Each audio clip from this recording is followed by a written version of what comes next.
한국? 철도 역사 100년도 안 되는 나라가 뭘 할 수 있다고?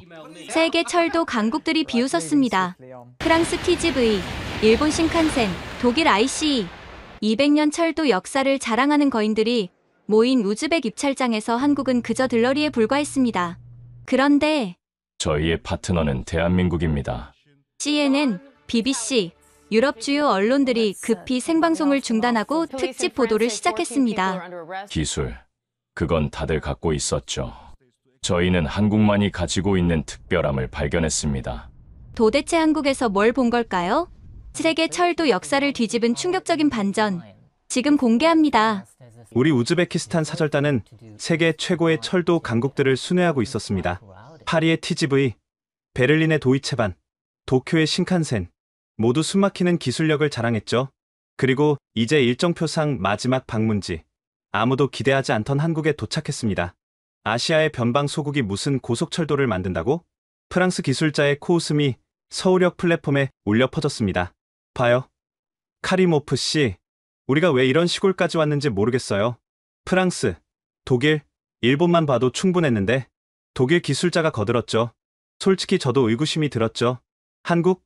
K-팝 만들고 삼성 휴대폰 파는 나라가 설마 진짜 고속철도 기술을 갖고 있을까?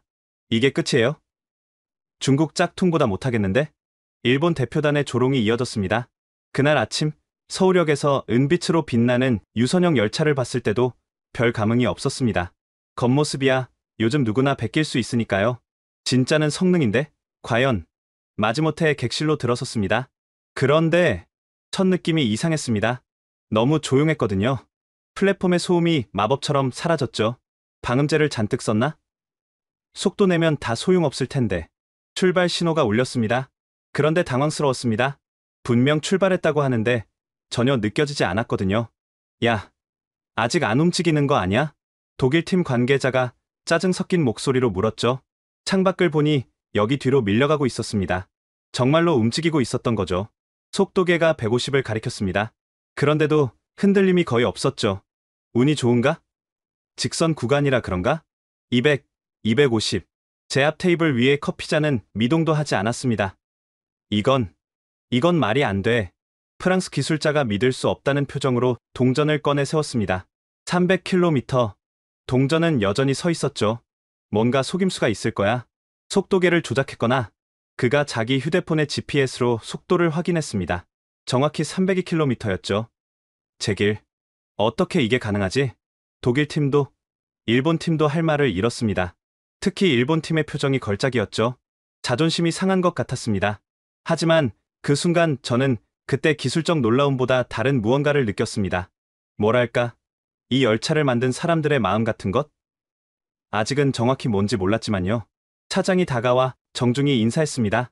완벽한 영어였지만 그 미소는 언어를 넘어서는 따뜻함이 있었죠. 혹시 불편한 점 있으시면 언제든 말씀해 주세요. 프랑스 TGV에서는 승무원들이 코빼기도 안 보였는데 말이죠. 열차가 부산에 도착했을 때 우리는 모두 조용했습니다. 특히 처음에 가장 무시했던 프랑스 기술자는 완전히 넋이 나간 표정이었죠. 내가 뭘 본 거지? 한국이 이런 기술을 갖고 있었다니. 저는 묘한 예감이 들었습니다. 우리가 이 나라를 완전히 잘못 봤구나. 뭔가 특별한 게 있다고. 안녕하세요. 저는 우즈베키스탄 철도청에서 25년간 일한 수석 엔지니어 아지즈 카리모프입니다. 그때는 몰랐습니다. 며칠 후 박물관에서 우연히 발견하게 될 그 비밀을, 그리고 그것이 우즈베키스탄의 운명을 어떻게 바꿔놓을지를. 모든 건 8개월 전으로 거슬러 올라갑니다. 우즈베키스탄이 왜 새로운 파트너를 찾게 됐는지 그 절박했던 상황부터 들려드려야겠네요. 2016년 겨울, 타슈켄트 중앙역은 축제 분위기였습니다. 중국에서 도입한 고속철도의 첫 운행일, 10,000명의 시민들이 모여 역사적인 순간을 기다리고 있었죠. 저는 기술 총책임자로서 운전실 옆에 서 있었습니다. 3년간의 준비, 수십억 달러의 투자, 모든 게 이 순간을 위한 것이었죠. 그런데 출발 10분 전, 갑자기 계기판에 빨간 불이 들어왔습니다. 시스템 오류? 지금 장난해? 매뉴얼을 찾았지만 모두 중국어였습니다. 번역본? 없었죠. 계약에 없다는 이유로요. 중국 기술자를 불러. 하지만 그들은 베이징에 있었습니다. 화상통화로 연결했지만 그들의 대답은 충격적이었죠. 원격으로는 불가능합니다. 직접 가야 합니다. 지금 10,000명이 기다리고 있습니다. 죄송하지만 계약서를 확인하세요. 모든 정비는 저희가 직접 해야 합니다. 첫 운행은 취소됐습니다. 언론의 비난이 쏟아졌고 시민들은 실망했죠. 다음날 중국 기술자가 도착해서 한 일은 작은 센서 하나 교체하는데 5분. 이걸 우리가 못한다고요? 기술 이전은 계약에 없습니다. 그때 깨달았습니다. 우리는 열차를 산 게 아니라 영원한 종속 계약을 맺은 거였다는 걸. 3년간 악몽이 계속됐습니다. 작은 고장에도 중국 기술자를 불러야 했고 그때마다 며칠씩 운행이 중단됐죠. 정비 비용은 눈덩이처럼 불어났고 정시 운행률은 60%도 안 됐습니다. 가장 치욕적이었던 건 2018년 여름이었습니다. 사막을 달리던 열차에 에어컨이 고장났죠. 영상 45도의 객차 안은 지옥이었습니다. 승객 수십 명이 열사병으로 쓰러졌고요. 중국 측의 답변은 더 충격적이었습니다. 우즈베키스탄의 극한 기후를 고려하지 않은 설계 실수입니다. 전체 시스템을 교체해야 합니다. 비용은 5천만 달러.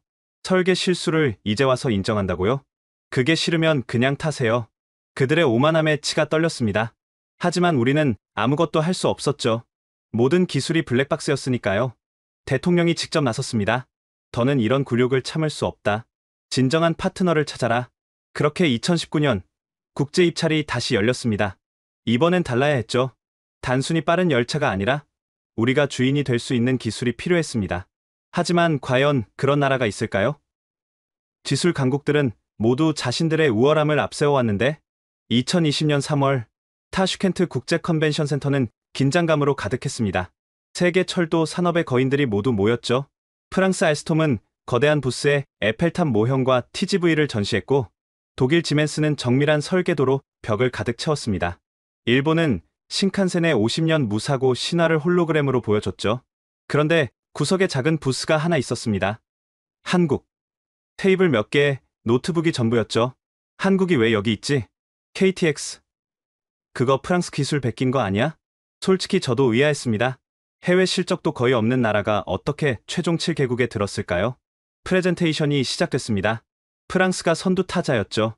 신사숙녀 여러분, 우리는 350년의 철도 역사를 가지고 있습니다. TGV는 단순한 기술이 아닙니다.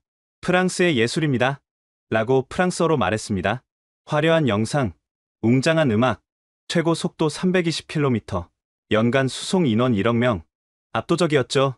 독일의 차례, 정확성, 독일 엔지니어링의 핵심입니다. IC는 초 단위로 관리됩니다. 고장률 0.001%. 이것이 팩트입니다. 역시 독일다웠습니다. 모든 걸 숫자로 증명했죠. 일본이 나섰습니다. 신칸센. 개통 이래 승객 사망 제로. 평균 지연 36초. 더 설명이 필요합니까? 짧고 강렬했습니다. 안전의 대명사. 그 자체였죠. 중국도 만만치 않았습니다. 세계 최대 고속철도 네트워크. 4만 킬로미터. 그리고 가격. 우리가 최고입니다. 가격표를 보니 정말 다른 나라의 절반이었습니다. 스페인과 캐나다도 각자의 강점을 어필했죠. 모두가 거인이었고 모두가 우즈베키스탄 시장을 원했습니다. 마지막이 한국이었습니다. 김혜원이라는 이름표를 단 여성이 단상에 올랐는데 다른 나라 대표들과는 분위기가 달랐죠. 안녕하세요. 저는 묻고 싶습니다. 열차가 단순히 빨라야 할까요? 아니면 사람을 위해야 할까요? 예상 밖의 시작이었습니다. 한국에는 정이라는 말이 있습니다. 기술로는 설명할 수 없는 사람과 사람 사이의 따뜻함이죠. 저희는 그 정을 담은 열차를 만듭니다. 화면에 사진 하나가 떴습니다. KTX 안에서 할머니가 젊은이에게 뭔가를 나눠주는 모습이었죠. 기술 스펙. 물론 중요합니다. 하지만 더 중요한 건 이겁니다. 우즈베키스탄이 진정한 기술 주권을 갖는 것. 저희는 모든 기술을 공개하겠습니다. 설계도, 소스 코드, 정비 매뉴얼, 모든 것을요. 회의장이 술렁였습니다. 이런 제안은 처음이었으니까요. 우리는 선생이 아닌 파트너가 되고 싶습니다. 함께 배우고 함께 성장하고 싶습니다. 그리고 그녀가 잠시 멈추더니 미소를 지었습니다. 우즈베키스탄과 한국의 인연이 생각보다 깊다는 걸 아시나요? 하지만 그건 직접 오셔서 확인하시길 바랍니다. 프레젠테이션이 끝났습니다. 다른 나라들처럼 박수갈채는 없었지만 묘한 여운이 남았죠. 심사위원장이 일어섰습니다. 최종 결정을 위해 4개국을 방문하겠습니다. 프랑스, 독일, 일본 그리고 한국. 정말 예상 밖이었습니다. 그 작은 나라가 최종 명단에 오르다니요. 일주일 후 저는 프랑스 파리 리옹역에 도착했습니다. 100년 넘은 역사의 중압감이 느껴지는 곳이었습니다. 대리석 기둥, 화려한 샹들리에 모든 게 예술품 같았죠. 봉주르. 환영합니다. 알스톰의 장피에르 이사가 과장된 제스처로 맞았습니다. TGV를 타시기 전에 먼저 와인 한 잔 하시죠. 이것이 프랑스식입니다. 오전 10시에 와인이라니. 하지만 거절하면 실례인 것 같아 받았죠. TGV 1등석은 확실히 고급스러웠습니다. 가죽 시트, 개인 테이블, 그리고 계속되는 와인 서비스. 자, 출발합니다. 320km의 예술을 느껴보세요. 부드러운 출발. 창밖의 프랑스 전원 풍경. 낭만적이었죠. 그런데 속도가 200km를 넘자 우웅. 갑자기 굉음이 객실을 채웠습니다. 커피잔이 덜컹거리고 옆 사람과 대화하려면 목소리를 높여야 했죠. 이 소음이 정상인가요? 장피에르가 어깨를 으쓱했습니다. 정상입니다. 속도의 대가입니다. 익숙해지실 거예요. 라고 프랑스어로 말했습니다. 2등석도 둘러봤습니다. 충격적이었죠. 좌석 간격은 절반, 소음은 2배. 마치 다른 열차 같았습니다. 왜 2등석은 이렇게 다른가요? 프랑스는 계급의 나라입니다. 각자의 위치에 맞는 서비스를 받는 거죠. 파리에 도착했을 때 15분이나 늦었습니다. 신호 문제였습니다. 파리에서는 자주 있는 일이죠. 세라비라고 프랑스어로 말했습니다. 그들에게는 일상이었지만 저희에게는 실망이었습니다. 기술은 훌륭하지만 뭔가 빠진 느낌이었죠. 다음 방문지는 베를린의 중앙역이었습니다. 유리와 철골의 거대한 구조물이 우리를 압도했습니다. 모든 게 계산된 듯 정확했죠. 구텐 탁. 정확히 오셨습니다. 지멘스의 한스 밀러 박사가 시계를 확인하며 인사했습니다. 우리는 9시 15분 30초에 출발합니다. 1초도 틀리지 않습니다. 역시 독일이었죠. IC 열차도 마찬가지였습니다. 모든 게 완벽하게 정돈되어 있었고 먼지 하나 없었습니다. 정확히 9시 15분 30초 열차가 움직였습니다. 속도 100km 도달. 예정보다 0.2초 빠릅니다. 조정하겠습니다. 이런 세밀함이 독일의 힘이었죠. 소음도 프랑스보다 훨씬 적었고 흔들림도 거의 없었습니다. 하지만 뭔가 차가웠습니다. 승무원들은 로봇처럼 정확했지만 미소는 없었죠. 화장실이 어디죠? 차량 뒤쪽, 오른쪽에서 두 번째 문입니다. 사용시간은 최대 5분을 권장합니다. 사용시간까지 정해주다니요. 기술 설명회에서 한스 박사는 자랑스럽게 말했습니다. 모든 부품의 교체 주기가 정확히 계산되어 있습니다. 예를 들어 이 베어링은 정확히 183일 후 교체해야 합니다. 만약 180이 일제 고장 나면요? 불가능합니다. 우리의 계산은 완벽합니다. 그들의 자신감은 대단했지만 융통성은 없어 보였죠. 미넨에 도착했을 때 정확히 예정 시간이었습니다. 1초의 오차도 없었죠. 기술적으로는 완벽했지만 왠지 숨이 막히는 기분이었습니다. 마지막 방문지인 일본 도쿄역에 도착했습니다. 어마어마한 인파 속에서도 질서정연한 흐름. 이것이 일본이구나 싶었죠. 이라샤이마세. JR 동일본의 다카하시 부장이 90도로 인사했습니다. 우리도 따라 인사했지만 어색하기만 했죠. 신칸센 플랫폼에서 우리는 경이로운 광경을 목격했습니다. 청소 직원들이 일렬로 서서 기다리다가 열차가 멈추자 정확히 7분간 청소를 했죠. 의자 방향 전환, 쓰레기 수거, 바닥 청소, 모든 게 예술이었습니다. 대단하네요. 라고 일본어로 말했습니다. 다카하시 부장이 자랑스럽게 말했지만 저희는 일본어를 못해서 그냥 고개만 끄덕였죠. 신칸센에 올랐습니다. 정말 깨끗했고 정말 조용했습니다. 아니, 너무 조용했죠. 승객들이 전화통화는커녕 속삭임조차 하지 않았습니다. 우리 일행 중 한 명이 과자 봉지를 뜯자 주변에 차가운 시선이 일제히 쏟아졌습니다. 마치 큰 죄를 지은 것 같았죠. 조용히 해주세요.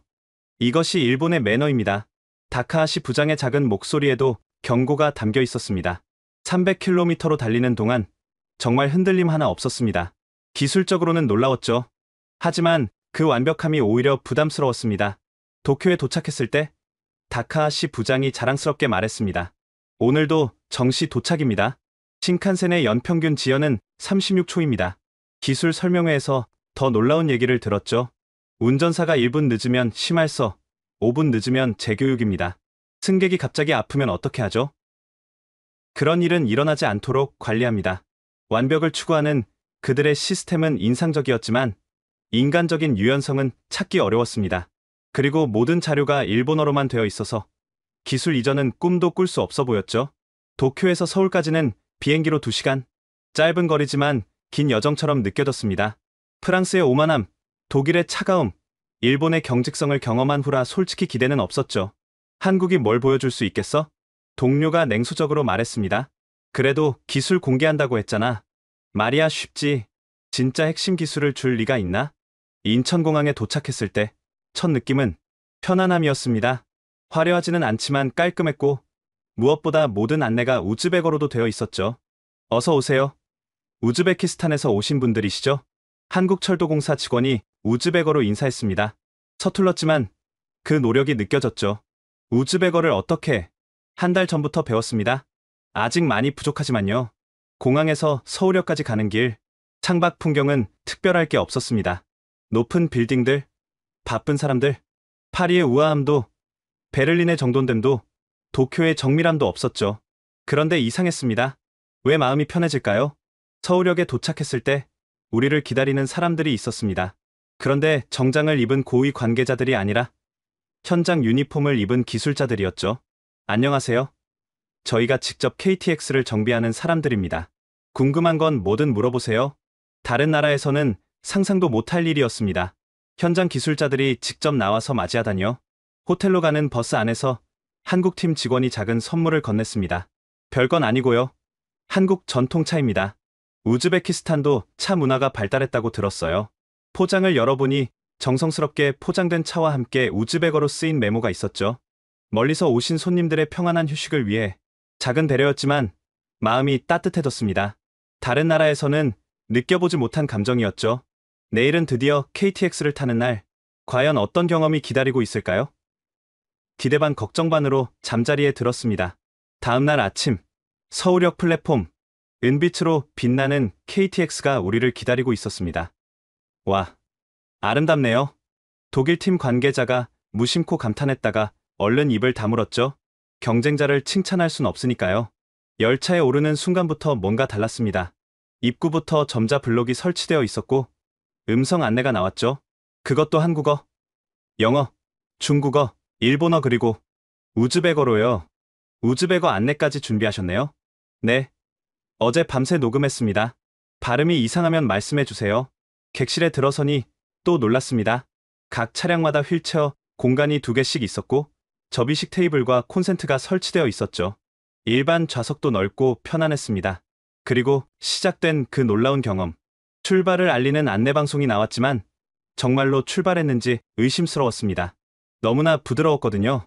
창밖을 보고서야 움직이고 있다는 걸 알았죠. 속도가 올라갔습니다. 100, 150, 200. 그런데 소음이 거의 없었습니다. 프랑스 TGV의 굉음은 어디에도 없었죠. 테스트해봐도 될까요? 프랑스 기술자가 가방에서 소음 측정기를 꺼냈습니다. 68데시벨. 이건 일반 사무실 수준인데? 독일 팀은 동전을 세웠습니다. 250, 280, 300km. 동전은 여전히 서 있었죠. 어떻게 이게 가능하지? 라고 독일어로 말했습니다. 일본 팀도 자신들의 장비로 진동을 측정했습니다. 결과를 본 그들의 표정이 굳어졌죠. 신칸센과 거의 같은 수준이었으니까요. 하지만 기술적 우수성보다 더 인상적인 건 다른 것이었습니다. 한 정거장에서 휠체어를 탄 승객이 올라왔는데 승무원이 자연스럽게 다가가 도왔습니다. 특별한 일이 아닌 듯 일상적으로요. 전용 공간으로 안내하고 안전벨트를 채워주는 모습이 너무나 자연스러웠죠. 저 승무원, 특수 교육을 받았나요? 아니요. 모든 승무원의 기본 교육입니다. 시각장애인 승객도 있었습니다. 안내견과 함께였는데 역시 아무도 특별하게 보지 않았죠. 승무원은 점자 메뉴판을 건네주고 화장실 위치를 친절히 설명했습니다. 일본에서는 사전 예약을 해야 하는데 일본 팀 관계자가 작게 중얼거렸습니다. 가장 놀라운 건 화장실이었습니다. 기저귀 교환대, 어린이용 변기, 장애인용 손잡이, 비상 호출 버튼까지 모든 게 세심하게 배치되어 있었죠. 이 모든 게 표준 사양인가요? 네. 모든 KTX의 기본입니다. 특별한 게 아니에요. 그들에게는 당연한 것이 우리에게는 특별했습니다. 기술을 넘어선 사람에 대한 배려가 느껴졌으니까요. 부산행 KTX, 우리는 일반 객실에 흩어져 앉았습니다. 진짜 모습을 보고 싶었으니까요. 제 옆자리에는 할머니 한 분이 앉아 계셨습니다. 작은 보따리를 들고 계셨는데 뭔가 맛있는 냄새가 났죠. 열차가 출발하고 얼마 지나지 않아 할머니가 저를 보시더니 말을 걸었습니다. 한국어라 못 알아들었지만 표정은 따뜻했죠. 통역이 설명했습니다. 어디서 왔냐고 물으시네요. 우즈베키스탄에서 왔다고 전해주세요. 할머니의 눈이 반짝였습니다. 그리고는 보따리를 열어 김밥을 꺼내시더니 제게 건네셨죠. 아니에요. 괜찮습니다. 손사래를 쳤지만 할머니는 계속 권하셨습니다. 정은 거절하는 게 아니에요. 멀리서 왔는데 맛이라도 봐요. 통역의 설명에 결국 받을 수밖에 없었죠. 김밥을 한 입 빼어 물었는데 정말 맛있었습니다. 맛있다. 서툰 한국어로 말하자 할머니가 환하게 웃으셨습니다. 그리고는 더 많이 꺼내주셨죠. 대전역에서 흥미로운 장면을 목격했습니다. 휠체어를 탄 청년이 올라왔는데 통로가 좁아 보였죠. 그런데 놀라운 일이 벌어졌습니다. 앞에 있던 승객들이 자연스럽게 자리를 비켜주고 한 아저씨는 청년의 가방을 들어주었습니다. 승무원이 오기도 전에 이미 모든 게 해결됐죠. 한국에서는 늘 이런가요? 글쎄요. 예전엔 아니었는데 요즘은 많이 좋아졌어요. 청년이 대답했습니다. 영어를 할 줄 아는 분이었죠. 10년 전만 해도 기차 타기가 전쟁이었어요. 지금은 정말 편해졌죠. 그때 놀라운 장면을 또 봤습니다. 정장을 입은 중년 남성이 화장실에서 나오다가 바닥에 떨어진 휴지를 발견했는데 자연스럽게 주워서 쓰레기통에 버렸죠. 저 양반, 대기업 임원이에요. 앞자리 승객이 귓속말로 알려줬습니다. 지위가 높은 사람이 저런 일을? 한국에서는 그게 특별한 일이 아니에요. 천안하산역에서는 시각장애인과 안내견이 탔습니다. 안내견을 보고 한 아이가 소리쳤죠. 엄마, 강아지다. 그러자 엄마가 조용히 설명했습니다. 저 강아지는 일하는 중이야. 눈이 불편한 분을 도와주는 거란다. 만지면 안 돼. 아이는 고개를 끄덕이고는 조용히 구경만 했죠. 그 모습이 너무나 자연스러웠습니다. 승무원이 다가와 점자 메뉴판을 건넸고 시각장애인 분은 익숙하게 주문했습니다. 주변 승객들은 당연한 일상인 듯 자기 일을 계속했죠. 그때 또 하나의 감동적인 장면이 있었습니다. 동남아에서 온 듯한 외국인 노동자 가족이 표를 확인하며 헤매고 있었는데 아까 그 김밥 할머니가 먼저 다가가 도와주셨죠. 통역이 들려준 할머니의 말. 우리도 옛날에 외국 가서 고생했잖아. 도와줘야지. 할머니는 자신의 과자까지 그 가족의 아이들에게 나눠주셨습니다. 이 모든 걸 보면서 깨달았습니다. KTX의 진짜 경쟁력은 조용한 엔진이나 빠른 속도가 아니었습니다. 이 열차 안에서 만들어지는 작은 사회, 서로를 배려하고 돕는 문화였죠. 특히 인상적이었던 건 시속 300km로 달리는 중에도 사람들이 편안하게 대화를 나눈다는 것이었습니다. 프랑스에서는 소음 때문에, 일본에서는 문화 때문에 불가능했던 일이죠. 기술이 사람의 소통을 돕는구나. 독일팀 관계자가 인정하듯 말했습니다. 부산에 도착했을 때 김밥 할머니가 작별 인사를 하셨습니다. 다음에 또 와요. 우리나라 좋지요?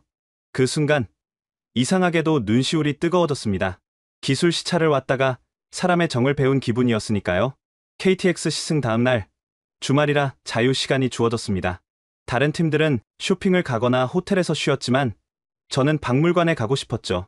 어느 나라를 가든 박물관을 찾는 게 제 취미였거든요. 국립중앙박물관, 규모가 어마어마했습니다. 특히 중앙아시아실이 있다는 게 반가웠죠. 우즈베키스탄 전시품도 있을까? 기대하며 들어갔는데 예상보다 훨씬 많았습니다. 실크로드 특별전이 열리고 있었거든요. 그런데 한 전시품 앞에서 발걸음이 멈췄습니다. 고대 석판 하나였는데 설명문이 충격적이었죠. 기원전 2300년경 제작 추정. 고조선과 중앙아시아 교류를 보여주는 증거, 투르크 민족 이동 이전 시대의 기록. 석판에는 쐐기 문자와 함께 독특한 그림이 새겨져 있었습니다. 하늘에서 내려온 인물이 백성들을 다스리는 모습이었죠. 그때 학예사가 다가왔습니다. 관심 있으신가요? 최근에 해독된 내용이 정말 흥미롭습니다. 해독이 됐다고요? 네. 한국과 카자흐스탄 학자들이 공동 연구했어요. 내용이 놀랍습니다. 학예사가 태블릿을 꺼내 번역문을 보여줬습니다. 하늘의 아들이 동쪽 땅에 나라를 세우고 널리 인간을 이롭게 하라고 가르쳤다. 그의 이름은 순간 심장이 멈추는 듯했습니다. 단군. 그리고 또 다른 이름은 알프 에르통가. 알프 에르통가. 우즈베키스탄의 전설적인 시조였죠. 이게 무슨 말입니까? 최근 DNA 연구로도 입증됐어요. 한국인과 우즈벡인의 유전자 유사성이 예상외로 높거든요. 같은 조상을 둔 것으로 추정됩니다. 머릿속이 하얘졌습니다. 단군왕검과 알프 에르 통가가 같은 인물이라니? 더 놀라운 건 이겁니다. 학예사가 다른 자료를 보여줬습니다. 홍익인간, 널리 인간을 이롭게 하라는 단군의 건국이념이죠. 그런데 우즈벡 고대 문헌에도 똑같은 표현이 나옵니다. 할크 파로바르, 백성의 안녕을 최우선으로 하라. 다리에 힘이 풀렸습니다. 벤치에 앉아야 했죠. 갑자기 모든 게 이해됐습니다. 한국이 왜 그토록 기술 공유를 강조했는지, 왜 사람을 먼저 생각하는 기술을 만들었는지. 5000년 전 갈라진 형제였구나. 더 충격적인 건 다음 전시실에서 발견한 것이었습니다. 고려 시대 기록에 중앙아시아 상인들과의 교류가 상세히 나와 있었는데 그들이 같은 하늘의 자손이라고 불렀다는 거였죠. 탱그리와 단군의 단이 같은 어원입니다. 하늘이라는 뜻이죠. 학예사의 설명이 계속됐지만 더 이상 들리지 않았습니다. 박물관을 나올 때까지 멍한 상태였습니다. 이걸 우즈베키스탄 정부에 어떻게 보고해야 할까? 믿을까? 박물관을 나와서 한참을 걷다가 호텔로 돌아왔습니다. 그때 전화가 왔습니다. 한국 팀이었죠. 박물관에 다녀오셨다고 들었습니다. 내일 기술 브리핑이 있는데 그 전에 잠깐 만나고 싶은데요. 무슨 일이신지 저희도 그 이야기를 하고 싶어서요. 그들도 알고 있었던 걸까요? 이 놀라운 연결고리를? 다음날 아침 한국철도공사 회의실, 김혜원 본부장과 함께 의외의 인물이 기다리고 있었습니다. 안녕하세요. 저는 서울대학교 중앙아시아학과 최원석 교수입니다. 역사학자가 왜 여기에? 의아했죠. 어제 박물관에서 충격받으셨을 것 같아서요. 저희가 좀 더 자세히 설명드리고 싶었습니다. 최 교수가 준비한 자료는 방대했습니다. 사실 한국과 우즈베키스탄의 연결고리는 학계에서 오래전부터 연구되어 왔습니다. 단지 정치적 이유로 공개적으로 다루지 못했을 뿐이죠. 화면에 고대 지도가 나타났습니다. 기원전 2000년경 알타이 산맥 일대에 살던 부족들이 동서로 갈라졌습니다. 동쪽으로 간 이들이 고조선을 세웠고 서쪽으로 간 이들이 투르크 민족의 조상이 되었죠. 그럼 우리가 네, 한 뿌리에서 갈라진 형제 민족입니다. 최 교수가 언어학적 증거들을 제시했습니다. 아타, 우즈벡어로 아버지죠. 한국 고대어로도 아바, 아타였습니다. 탱그리는 하늘, 단군의 단도 하늘. 우연이 아닙니다. 더 놀라운 건 문화적 유사성이었습니다. 우즈베키스탄의 갭이라는 모임 아시죠? 마을 사람들이 모여 서로 돕는 전통. 한국의 개와 똑같습니다. 상부상조의 정신이죠. 김혜원 본부장이 말을 이었습니다. 그래서 저희가 우즈베키스탄 프로젝트에 특별한 마음이 있었습니다. 단순한 비즈니스가 아니라 오래된 가족과의 재회 같았거든요. 하지만 왜 이런 중요한 사실을 프레젠테이션에서 말하지 않았죠? 믿을까요? 감정적 어필로 보일 수 있었겠죠. 그래서 먼저 진정성을 보여드리고 싶었습니다. 그들의 전략이 이제야 이해됐습니다. 기술 공유, 완전한 이전, 파트너십 강조. 모든 게 이 역사적 배경 위에 있었던 거죠. 최 교수가 마지막 자료를 보여줬습니다. 홍익인간과 할크, 파로바르. 두 이념의 공통점이 뭔지 아세요? 위에서 아래로의 시혜가 아니라 모두가 함께 잘 사는 세상을 꿈꾼다는 겁니다. 그래서 KTX에 네, 장애인도, 노인도, 외국인도 모두가 편하게 이용할 수 있는 열차. 그게 홍익인간의 현대적 구현입니다. 갑자기 어제 본 할머니의 김밥이 떠올랐습니다. 낯선 외국인에게 건넨 그 따뜻함도 같은 맥락이었을까요? 이 모든 걸 우즈베키스탄 정부가 알면 이미 대통령께서도 관심을 갖고 계십니다. 작년에 한국을 국빈 방문했을 때 이 내용을 접하셨거든요. 충격의 연속이었습니다. 회의를 마치고 나올 때 김 본부장이 조용히 말했습니다. 기술은 결국 사람입니다. 그리고 사람은 역사와 문화 위에 있죠. 우리가 드리고 싶은 건 단순한 고속철도가 아닙니다. 5000년을 이어온 정신을 현대 기술로 구현한 것입니다. 호텔로 돌아오는 길, 머릿속이 복잡했습니다. 이 엄청난 사실을 어떻게 보고해야 할까? 그리고 정말로 우리가 한국을 선택한다면 그것은 단순한 기술 도입이 아니라 역사적 재해가 되는 걸까?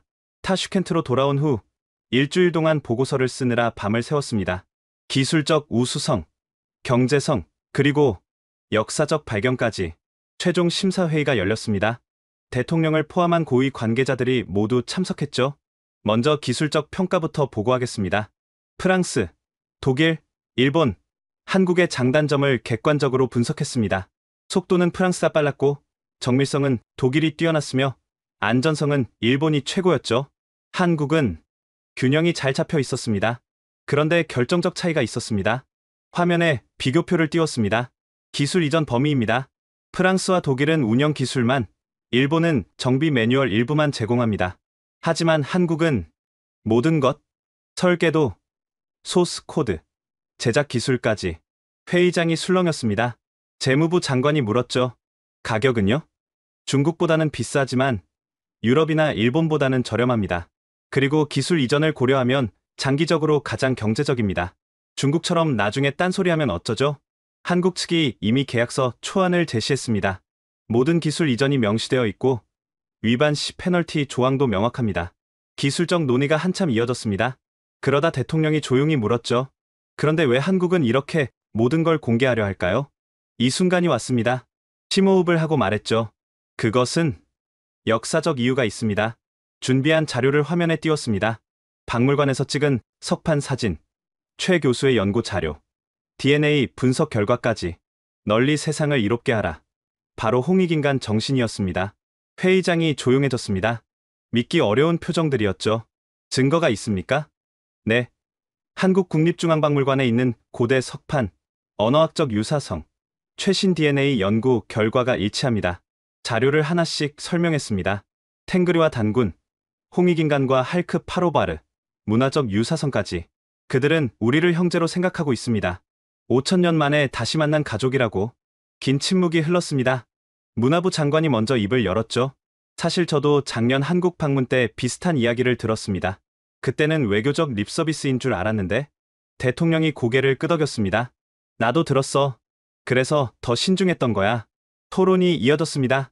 기술적 우수성, 경제성, 그리고 이제는 역사적 의미까지. 한 가지 더 있습니다. 마지막 영상을 보여줬습니다.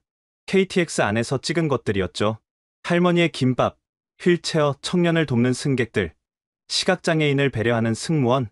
이것이 그들의 홍익인간입니다. 기술에 담긴 정신이죠. 대통령이 오랫동안 화면을 바라봤습니다. 중국은 우리를 돈줄로 봤고, 유럽은 우리를 시장으로 봤으며, 일본은 우리를 실적으로 봤다. 하지만 한국은 우리를 가족으로 봤습니다. 대통령이 제 말을 마무리했죠. 투표가 시작됐습니다. 만장일치, 한국이었습니다. 단순한 기술 도입이 아닙니다. 우즈베키스탄의 새로운 시작입니다. 대통령의 선언과 함께 역사적인 결정이 내려졌습니다. 회의가 끝나고 나올 때 동료가 물었죠. 정말 믿어? 우리가 한민족이라는 거? 중요한 건 그게 아니야. 그들이 우리를 그렇게 대한다는 거지. 하지만 속으로는 믿고 있었습니다. 그 할머니의 따뜻한 김밥 속에 분명 피보다 진한 무언가가 있었다고. 2달 후 한국 기술팀이 타슈켄트에 도착했습니다. 150명의 대규모 인원이었죠. 그런데 구성이 특이했습니다. 엔지니어만 오는 게 아니네요. 네. 교육 전문가, 통역사, 심지어 한국 요리사까지 있습니다. 장기 프로젝트니까요. 팀장인 박재현 상무가 설명했습니다. 앞으로 2년간 함께 일하게 될 겁니다. 기술만 전수하는 게 아니라 문화도 나누고 싶어요. 첫 번째 놀라움은 그들이 준비해온 자료였습니다. 수만 페이지의 기술 문서가 모두 우즈베거로 번역되어 있었죠. 언제 이걸 다? 계약 확정되자마자 시작했습니다. 번역자 50명이 2달간 매달렸죠. 단순 번역이 아니었습니다. 우즈벡 철도 용어에 맞춰 현지화까지 되어 있었어요. 교육이 시작됐습니다. 그런데 방식이 독특했죠. 한국 팀은 선생님처럼 가르치지 않았습니다. 우리도 배우러 왔습니다. 우즈베키스탄의 극한 기후는 한국과 다르니까요. 함께 해결책을 찾아야 합니다. 실제로 그들은 우즈벡 엔지니어들의 의견을 계속 물었습니다. 여름에 영상 45도까지 올라간다고요? 그럼 에어컨 시스템을 보강해야겠네요. 겨울엔 영하 20도? 배터리 보온 장치가 필수겠습니다. 한국 팀은 현지 상황을 꼼꼼히 기록했습니다.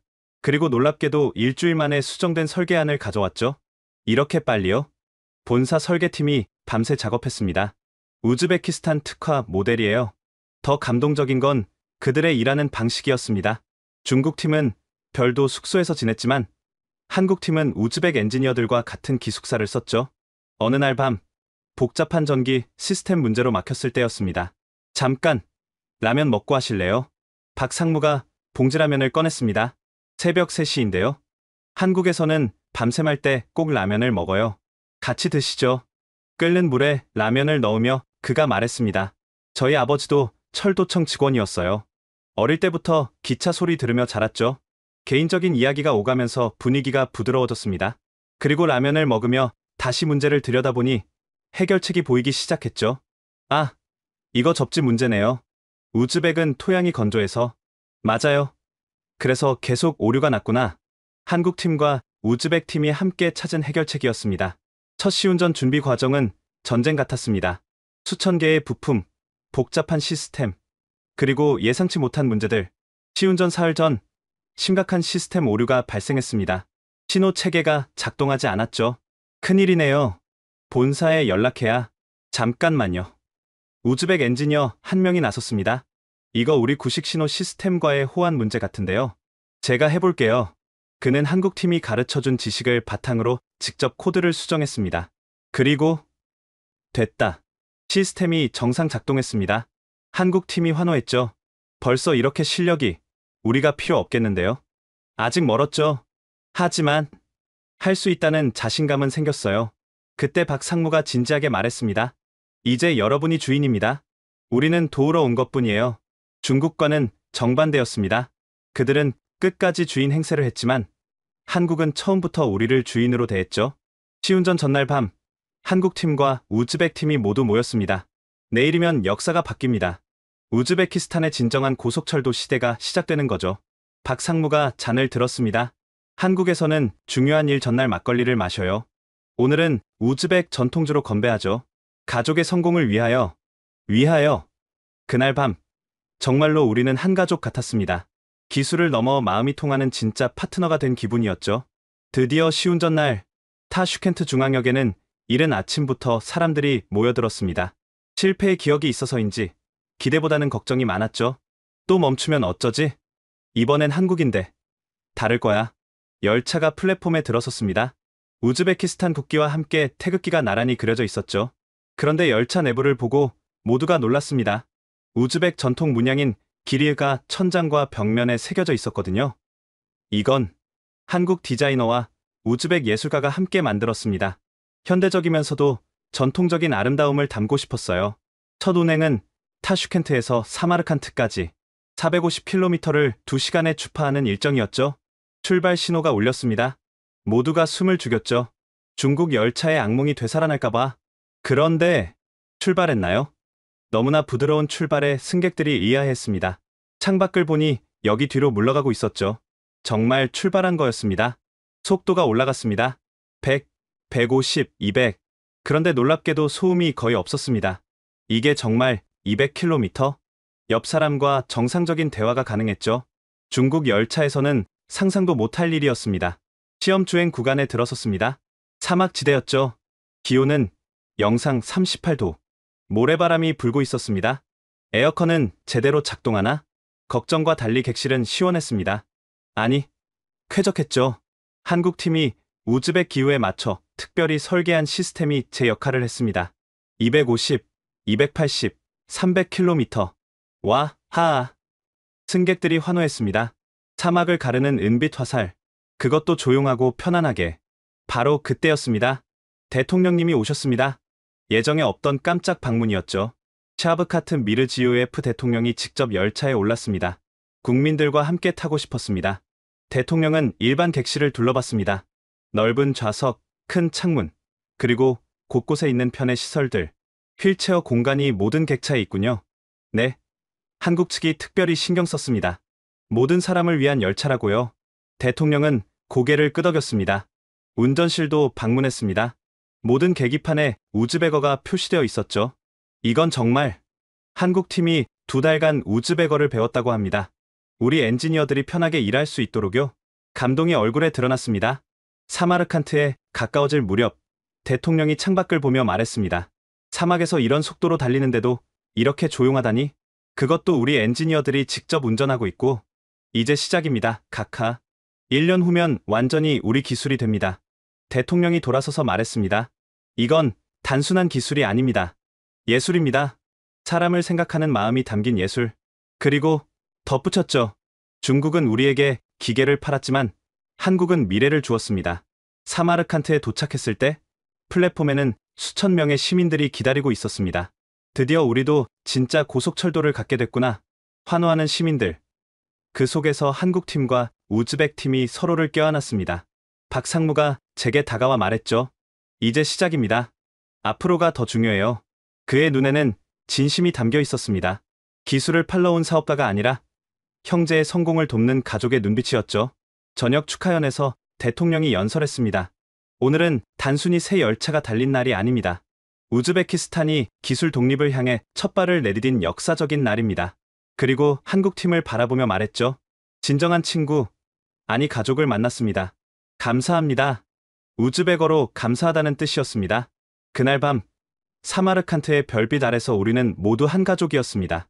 5,000년 만에 다시 만난 기술로 하나 된 가족. 1년 후 타슈켄트 중앙 정비창. 자, 이번엔 직접 해보세요. 한국 기술자가 한 걸음 물러섰습니다. 이제 우즈벡 엔지니어가 직접 주요 부품을 교체하는 날이었죠. 떨리는 손으로 작업을 시작했지만 곧 안정을 찾았습니다. 1년간의 훈련이 몸에 배어 있었으니까요. 완료. 시스템이 정상 작동했습니다. 이제 정말로 우리가 주인이 된 거였죠. 축하합니다. 이제 여러분이 선생님이에요. 박상무가 악수를 청했습니다. 그 옆에서는 카자흐스탄과 투르크메니스탄에서 온 철도 관계자들이 지켜보고 있었습니다. 우즈베키스탄이 직접 운영한다고요? 네. 이제 우리가 기술을 전수할 차례입니다. 자랑스럽게 대답했죠. 불과 1년 전만 해도 상상할 수 없던 일이었습니다. 한국 팀과의 송별 만찬이 열렸습니다. 1년간 함께 일하며 정말 가족처럼 지냈죠. 김밥 할머니 기억하세요? 박상무가 추억을 떠올렸습니다. 그때 그 김밥이 모든 걸 보여줬죠. 기술은 결국 사람이라는 걸. 다시 그 이야기가 나왔습니다. 부산행 KTX에서 만난 할머니. 낯선 외국인에게 건넨 김밥 한 줄. 그 할머니가 특별한 분이 아니에요. 한국 사람들은 원래 그래요. 정이 많죠. 우즈벡 사람들도 그렇습니다. 그래서 우리가 형제인가 봐요. 모두가 웃었습니다. 하지만 그 웃음 속에는 아쉬움도 있었죠. 공항에서의 작별. 한국 팀이 떠나는 날이었습니다. 꼭 다시 만나요. 이제 진짜 시작이니까. 네. 한국에도 놀러 오세요. 이번엔 제가 김밥 사드릴게요. 포옹하고, 악수하고, 또 포옹했습니다. 눈시울이 붉어진 사람들도 있었죠. 비행기가 떠난 후, 저는 다시 정비창으로 돌아왔습니다. 우리의 KTX가, 아니 이제는 아프로시옵이 된 열차가 서 있었죠. 우즈베거로 찬란한이라는 뜻입니다. 열차를 바라보며 생각했습니다. 단군왕검과 알프 에르통가 5,000년 전 갈라진 형제가 정말로 있었는지는 중요하지 않을지도 모릅니다. 중요한 건 지금 우리가 서로를 형제로 대하고 있다는 것이죠. 기술로 만난 인연이 마음으로 이어졌고 이제는 미래를 함께 만들어가고 있습니다. 휴대폰이 울렸습니다. 박상무의 메시지였죠. 무사히 도착했습니다. 우즈베키스탄 프로젝트는 우리에게도 큰 배움이었어요. 진정한 기술 협력이 무엇인지 알게 됐거든요. 고맙습니다. 형제. 형제라는 말에 미소가 지어졌습니다. 창밖으로 석양이 지고 있었습니다. 아프로시옵의 은빛 차체가 황금빛으로 물들었죠. 내일도 이 열차는 달릴 것입니다. 타슈켄트에서 사마르칸트로, 부하라로, 그리고 더 먼 미래로. 단순한 철로가 아닙니다. 5,000년의 시간을 넘어 이어진 마음의 길이고 기술에 담긴 따뜻한 정신의 길입니다. 그리고 그 시작에는 할머니의 김밥이 있었고 박물관의 석판이 있었으며 무엇보다 서로를 가족으로 대하는 마음이 있었습니다. 기술은 결국 사람입니다. 그리고 사람은 결국 마음입니다. 이것이 제가 한국에서 배운 가장 큰 교훈이었습니다. 지금까지 우즈베키스탄 철도청 수석 엔지니어가 직접 경험한 놀라운 이야기를 들어보셨습니다. 기술 이전을 넘어 마음을 나눈 한국과 우즈베키스탄. 5,000년 만에 재회한 형제의 이야기는 어떠셨나요? 단순한 고속철도 도입이 아니라 진정한 기술, 독립과 상생의 모델을 보여준 이 이야기가 많은 분들에게 감동과 영감을 주었으면 좋겠습니다. 만약 이 영상이 마음에 드셨다면 좋아요와 구독 부탁드립니다. 그리고 특히 이 이야기를 널리 공유해주세요. 기술 강국들의 독점에 맞서 진정한 협력이 무엇인지 보여준 이 사례를 더 많은 사람들이 알았으면 좋겠습니다. 다음에도 더 감동적인 이야기로 찾아뵙겠습니다. 지금까지 원더풀 해외사연이었습니다. 감사합니다.